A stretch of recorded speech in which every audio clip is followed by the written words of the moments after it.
Ever get the feeling you've been cheated? To empty your mind, be formless, shapeless, like water. Now you put water into a cup, it becomes the cup. You put water into a bottle, it becomes the bottle. You put it in a teapot, it becomes the teapot. Now water can flow or it can crash. Be water, my friend. Like that, you see? Oh, I see. I get the idea. In 1973, the world was introduced to what Hong Kong already knew. Bruce Lee was a superstar. And with Enter the Dragon, the world would know it too. In Enter the Dragon, Lee is sent on a deadly mission to a Forbidden Island fortress to take out its kingpin and renegade Shaolin priest, Han. His mission to gather evidence that will prove Han's involvement in drug trafficking and prostitution. Lee and the best fighters from around the world are invited to a martial arts tournament, and by the end they're not playing for points, but their lives. Bruce Lee was my boyhood hero, and for me this is still the greatest martial arts movie of all time. Bruce was born in San Francisco in 1940. He moved to Hong Kong as a child, where he was involved in acting from an early age. He returned to the US at 18 to study and found his way back to acting. After limited success in the US with Green Hornet and a small but mind-blowing cameo in the film Marlowe, Lee took a chance and went to Hong Kong, where he soon became a megastar with films like The Big Boss and Fists of Fury. He then took fight choreography to another level in Way of the Dragon. His epic encounter with Chuck Norris is the stuff that dreams are made of.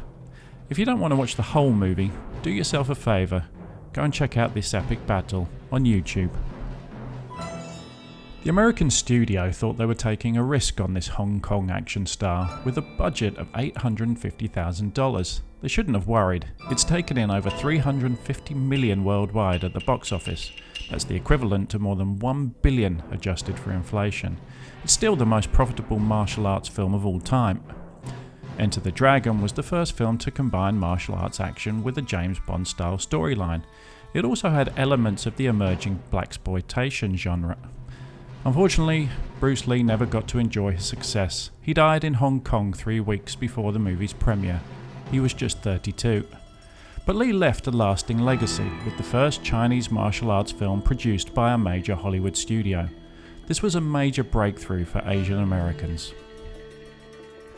Director Robert Clouse and Bruce Lee became good friends after working together on Enter the Dragon. He was a true action director, and he made many more martial arts flicks after this one. Writer Michael Allen's story brilliantly showcases Lee's talent, even if they didn't get along.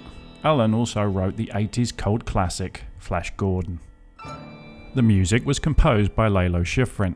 Lalo is criminally underrated as a film composer.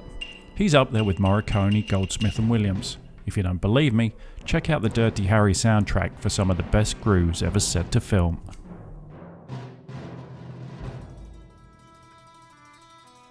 Bruce Lee embodied the American dream. His success helped Asian Americans become part of the patchwork that makes America great. He is the proof that the individual can overcome insurmountable odds despite what the collective consciousness dictates. Lee is one of the best examples of how immigration and assimilation strengthen and add to the rich tapestry of a nation. Although Lee encountered prejudice just like his white American wife had in Hong Kong, he never let himself become a victim.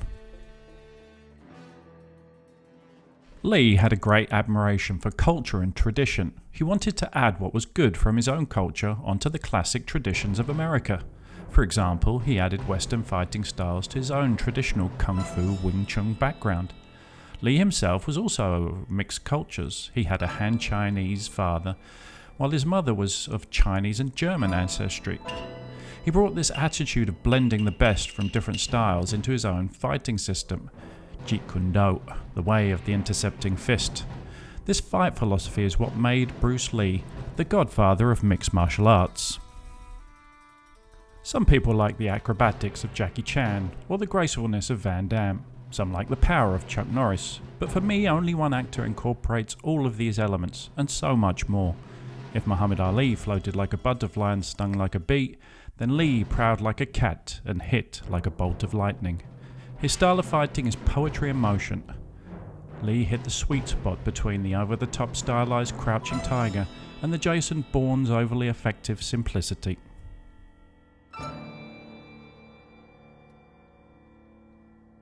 There is an authenticity in this film. Some of this occurs due to financial constraints. For example, the production had trouble finding actresses to play prostitutes, so they hired real-life prostitutes. And the hundreds of extras needed to play street people were real street people from the streets of Hong Kong, who would constantly challenge Lee to street fights. Fights also broke out on set between stuntmen and extras hired from rival families of triads. This authenticity also extended to his co-stars. The producers discovered Jim Kelly was an international middleweight karate champion, and John Saxon was cast because he had a black belt in karate and judo. Lee was well aware this film was his big break into Hollywood. He didn't show up for work for several days due to nerves.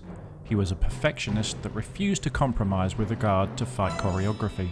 Some of the fight scenes were so complicated they had to be shot as many as 20 times. He must have been under tremendous pressure.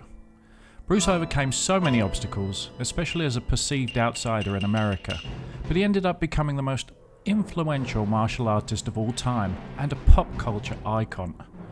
The fact that he never quit, never let himself be a victim, or used racism as an excuse to give up on his dream should be a lesson to all of us.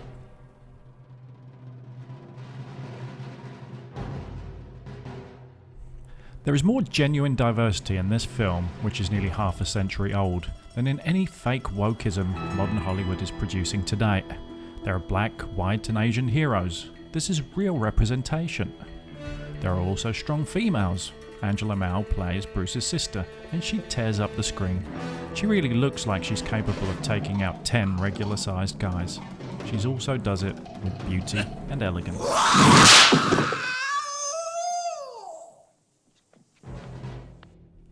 Bruce scores 5 out of 5 on the manly meter. It's not just about being strong in body, but in mind and spirit. After all, Bruce isn't the man who didn't just beat Chuck Norris. He killed him. To express myself honestly, that, my friend, is very hard to do. And you have to train. You have to keep your reflexes so that when you want it, it's there.